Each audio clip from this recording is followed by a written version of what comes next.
ಸೂರ್ಯನ ಕೇಟ ಹಂಗೆ ಬಂದ್ರಿ ಇರಿ ಸರ್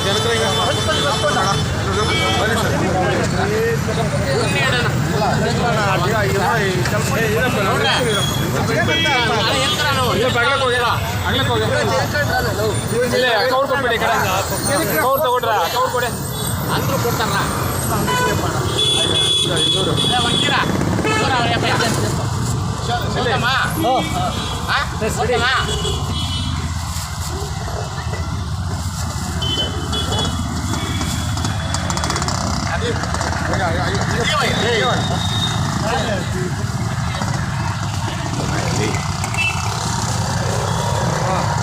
ಶ್ರೀಮಂತ ನಾಯಕರಾದಂಥ ಎಸ್ ಎಂ ಕೃಷ್ಣ ಸಿಕ್ಕಮ್ಮನವರು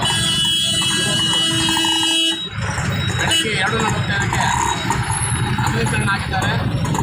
ನಿಜವಾಗಿ ನಮ್ಮ ರಾಜ್ಯಕ್ಕೆ ಎಲ್ಲ ದೇಶಕ್ಕೆ ಒಂದು ದೊಡ್ಡ ಅಗಾಧವಾಗಿದೆ. ನಮ್ಮ ಕಾಂಗ್ರೆಸ್ ಪಕ್ಷಕ್ಕೂ ಹೆಚ್ಚಿಗೆ ಇದಾಗಿದ್ದಾಗ ನಮ್ಮ ಕಾಂಗ್ರೆಸ್ ಪಕ್ಷ 1962ರಿಂದ ಪಕ್ಷ ಕಟ್ಟಿ ಮುಖ್ಯಮಂತ್ರಿ ಆಗಿದ್ದರು, MP ಆಗಿದ್ದರು, ಪಾರ್ಲಿಮೆಂಟ್ ಮಿನಿಸ್ಟರ್ ಆಗಿದ್ದರು, ವಿದೇಶಾಂಗ ಸಚಿವರಾಗಿದ್ದರು, ಗವರ್ನರ್ ಆಗಿದ್ದರು. ನಿಜವಾಗಿ ಕಾಂಗ್ರೆಸ್ ಪಕ್ಷಕ್ಕೆ ಅವರು ಒಂದು ದೊಡ್ಡ ಪಿಲ್ಲರ್ ಆಗಿದ್ದರು. ಇವತ್ತು ನಮ್ಮನ್ನೆಲ್ಲ ಅವರು ಬಿಟ್ಟು ಅಗಲೀಕರಣ ಆಗಿದ್ದಾರೆ.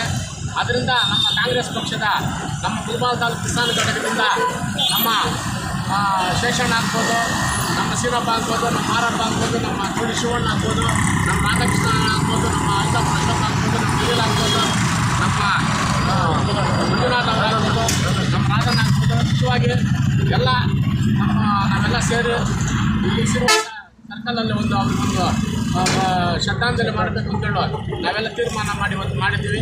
ನಿಜವಾಗಿ ಇದೊಂದು ನಮಗೊಂದು ದುಃಖವಾದಂಥ ಸಂಗತಿ ಆಗಿರೋದ್ರಿಂದ ನಾವೆಲ್ಲರೂ ನಮ್ಮ ದಿವಂಗತ ಎಸ್ ಎಂ ಕೃಷ್ಣಾರಾಜ ಸಾಹೇಬರಿಗೆ ನಾವು ಹೃದಯಪೂರ್ವಕ ಅವರಿಗೆ ಶ್ರದ್ಧಾಂಜಲಿ ಅರ್ಪಿಸ್ತಾ ಇದ್ದೀವಿ ಅಂತೇಳಿ ನಾನು 2 ಮಾತು ಇದ್ದೀನಿ. ಒಂದು ದಿವಸ ಇಡೀ ದೇಶವೇ ಸಂಕಟ್ ಬರೆಯುವಂಥ ದಿನ ಇವತ್ತು. ನಮ್ಮ ನೆಚ್ಚಿನ ನಾಯಕರು, ಮಾಜಿ ಮುಖ್ಯಮಂತ್ರಿಗಳು, ಹಿರಿಯ ರಾಜಕಾರಣಿಗಳಾಗಿರುವಂತಹ ನಮ್ಮ ಎಸ್ ಎಂ ಕೃಷ್ಣ ಸಾಹೇಬರು ಬೆಳಗಿನ ಜಾವ ಇವತ್ತು 2:30ಗೆ ಅವರ ಆತ್ಮಕ್ಕೆ ಮುಲ್ಬಾಲ್ ತಾಲೂಕು ಕಾಂಗ್ರೆಸ್ ಪಕ್ಷದ ವತಿಯಿಂದ ಮತ್ತು ಮುಲ್ಬಾಲ್ ತಾಲೂಕಿನ ಎಲ್ಲ ಸಾರ್ವಜನಿಕರಿಂದ ಅವ್ರಿಗೆ ಸಂತಾಪ ಅಂತ ಅವರ ಆತ್ಮಕ್ಕೆ ಶಾಂತಿ ಅಂತ ಆ ದುಃಖವನ್ನು ಭಗವಂತನ ಭರವಸೆ ಬಂದು ಇವತ್ತು ದಿವಸ ಕಾಂಗ್ರೆಸ್ ಪಕ್ಷದಿಂದ ಅವ್ರಿಗೆ ಭಾವಪೂರ್ವ ಶ್ರದ್ಧಾಂಜಲಿಯನ್ನು ಕೊಡುತ್ತಾ ಈ ಒಂದು ಕಾರ್ಯಕ್ರಮದಲ್ಲಿ ನಮ್ಮ ನಾಯಕರೆಲ್ಲರೂ ಸಹ ಭಾಗಿಯಾಗಿರ್ತಾರೆ. ಅವ್ರಿಗೂ ಸಹ ಒಂದು ಸ್ವಾಗತವನ್ನು ಕೋರುತ್ತಾ ಈ ಒಂದು ಸಭೆಗೆ ನಿರ್ಣಯವನ್ನು ಹೇಳ್ತೇವೆ. ಜೈ ಹಿಂದ್, ಜೈ ಕರ್ನಾಟಕ.